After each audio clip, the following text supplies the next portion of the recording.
اور حدیث پاک کریم آقا علیہ الصلوۃ والسلام کے صحابی حضرت عبداللہ ابن عمر، وہ حدیث پاک کے راوی ہیں، فرماتے ہیں کریم آقا علیہ الصلوۃ والسلام نے پڑھائی فجر کی نماز، اور نماز پڑھاتے ہوئے کریم آقا علیہ السلام اچانک کھڑے ہو گئے۔ اچانک آقا علیہ الصلوۃ والسلام کھڑے ہو گئے اور کھڑے ہو کر ارشاد فرمایا، لوگوں، شرک جتنا بڑا گناہ ہے اتنا بڑا ہی جھوٹ بولنا گناہ ہے۔ فرماتے ہیں حضرت عبداللہ بن عمر کے کریم آقا علیہ السلام نے جو آیت تلاوت کی وہ کیا تھی، اور وہ تلاوت بھی 3 مرتبہ فرمائی تھی۔ فرمایا فاجتنبوا الرجس من الاوثان واجتنبوا قول الزور۔ فرمایا کریم آقا علیہ السلام نے سورہ حج کی یہ آیت، اس کا جز 3 مرتبہ تلاوت فرما کر ارشاد فرمایا، میرے غلاموں، شرک جتنا بڑا گناہ ہے اتنا ہی بڑا گناہ جھوٹ ہے۔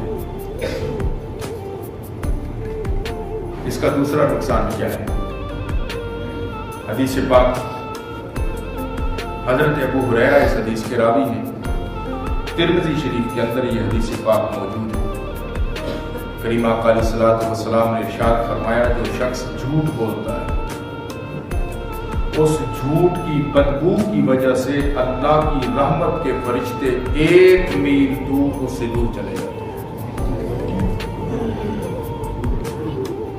ایک جھوٹ بولتا ہے، رحمت کے فرشتے اس کی بدبو سے، اس کا مطلب یہ ہوا، معلوم یہ ہوا، جس طرح اس مادی عالم کے اندر چیزوں کی بدبو اور خوشبو کا جو حال ہے، اسی طرح کلمات اور اعمال کے بھی خوشبو اور بدبو کی حالت ہے کہ اس کی بدبو، جھوٹ کی بدبو اتنی بری چیز ہے کہ اس رب کے رحمت والے فرشتے اس سے 1 میل دور بھاگ جاتے ہیں۔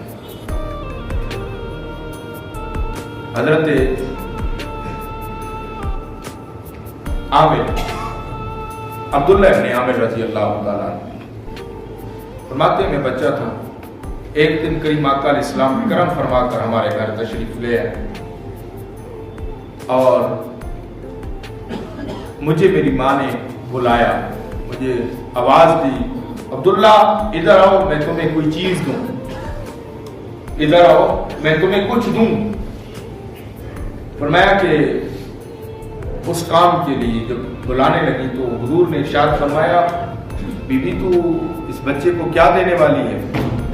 عرض کی، یا رسول اللہ، میں اس بچے کو ایک کھجور عطا کرنے لگی، کھجور دینے والی تھی۔ کریم آقا علیہ الصلوۃ والسلام نے ارشاد فرمایا، شکر ہے تو کچھ دینے والی تھی، اگر تو نے اس انداز میں بچے کو بلایا تھا اور وہ تیرے پاس آتا اور تو کچھ نہ دیتی تو فرمایا تیرے نامہ اعمال میں ایک جھوٹ لکھ دیا جاتا۔ میں نے عرض کیا تھا شروع میں، کئی ایسی باتیں ہیں جنہیں ہم جھوٹ سمجھتے ہی نہیں۔ ایک بہت بڑے حدیث کے امام گزرے ہیں، وہ کسی سے ایک حدیث پاک کا درس لینے کے لیے گئے، ان کو مقصود تھا، حدیث پاک سماعت کی تھی، اس کی سند، اسماء الرجال کا مسئلہ تھا، وہ سند لینے کے لیے، اس حدیث کی سند معلوم کرنے کے لیے میلوں دور سفر طے کر کے کے پاس پہنچے۔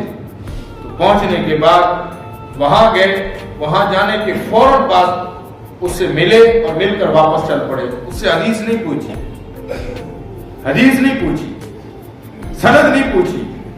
اس بندے نے کہا کہ یار تو آیا تھا، آ کر ملاقات کی، کام کیا تھا؟ مجھ سے ملنے آیا اور مل کر واپس چلا جا رہا ہے، کام بھی نہیں بتایا۔ کہ میں بہت زیادہ سفر طے کر کے آیا تھا اس لیے کہ آپ سے حدیث سیکھوں، حدیث کا علم حاصل کروں۔ لوگ بہت زیادہ سینکڑوں میل سفر کرتے تھے ایک ایک حدیث سیکھنے کے لیے، سینکڑوں میل سفر کرتے تھے، تو میں اتنے میل سفر کر کے آیا ہوں اور سیکھنا آپ سے ایک حدیث تھی۔ تو کہا پھر پوچھو، کہا نہیں پوچھتا، تو ایک جھوٹا شخص ہے۔ کہا یار میں نے کوئی تیرے ساتھ جھوٹ بولا ہی کوئی نہیں ہے، تیرے ساتھ میرا معاملہ ہوا ہی کوئی نہیں ہے، لین دین ہوئے کوئی نہیں ہے۔ فرمایا تو اس وقت اپنے جانور کو بلا رہا تھا اور جانور کو خالی ہاتھ ایسے ایسے کر رہا تھا. یہ جانور کے ساتھ جھوٹ نہیں ہے تو اور کیا ہے؟ میں نے کہا جو جانور کے ساتھ جھوٹ بول سکتا ہے وہ کسی اور کے ساتھ بھی تو جھوٹ بول سکتا ہے.